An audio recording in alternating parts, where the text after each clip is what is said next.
look at that. It bleeds. What? We did that. We hook up with Chapman, there's enough munitions on that down sea stallion to finish the job.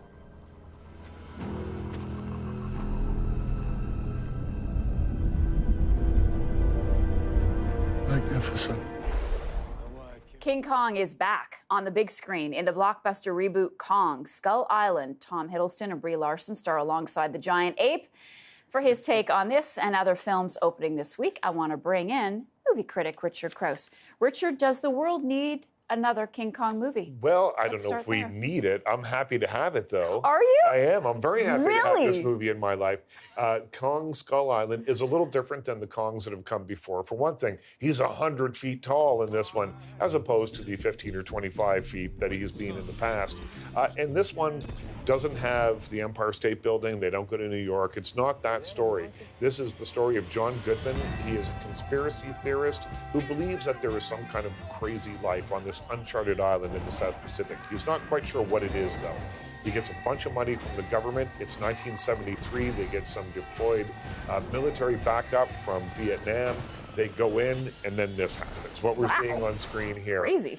Yep. And Kong is not happy to have people invade his island. So what you have in the first hour of this movie really is kind of an anti-war film. It's a story about the consequences of what happens when you go into someone else's home, someone else's country, and start dropping bombs.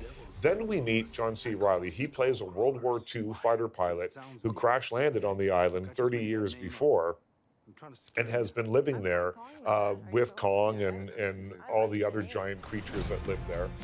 And he tries to help them escape. Like he sees this as his ticket off the island.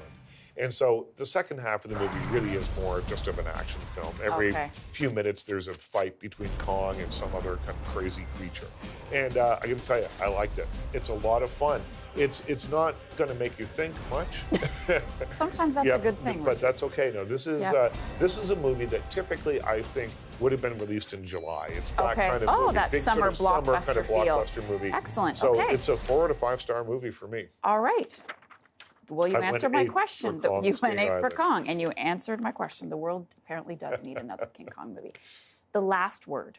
The last word is Shirley MacLaine in the lead role. She doesn't get a lot of lead roles anymore. No. She doesn't work that much anymore, but she is formidable as a retired advertising executive who is very used to controlling the situation, no matter what the situation is. So when her acquaintances start passing away, she doesn't have any friends, but when her acquaintances start dying, she's reading their obituaries and she's thinking, I wonder what people would write about me.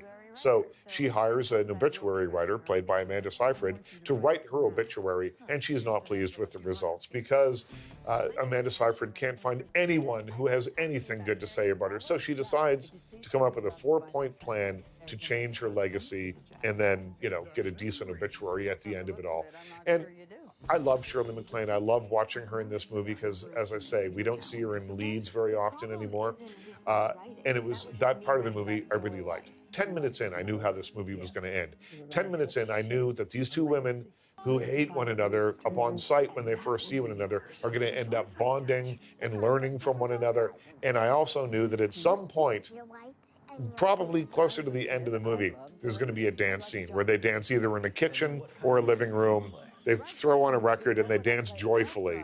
You watched a lot of movies in your life when you could predict that ending. And it happens. So it's a 2 out of 5 star movie for me because it's just not quite, there's no there. Shirley MacLaine's there, but there's really not much else there. Oh, all right. Okay. So we gave this one 2 stars. And the last movie is Window Horses. Yeah, this is a Canadian animated film from director Anne-Marie Fleming. It's the story of Rosie, voiced by Sandra Oh. She is a young poet living in Ottawa. She is half Asian, half Iranian. She dreams of going to France. She desperately wants to go to France. So when her poetry gets accepted at a big poetry convention, she's thrilled, except the poetry convention happens to be in Iran rather than France. She goes and all of a sudden learns all about half of her family. Her father has never really been into her life. She learns about the half of her culture that she knew nothing about. And it's really a movie about bridging cultural gaps. It's a movie about finding, peace, love, and understanding in an increasingly complicated world.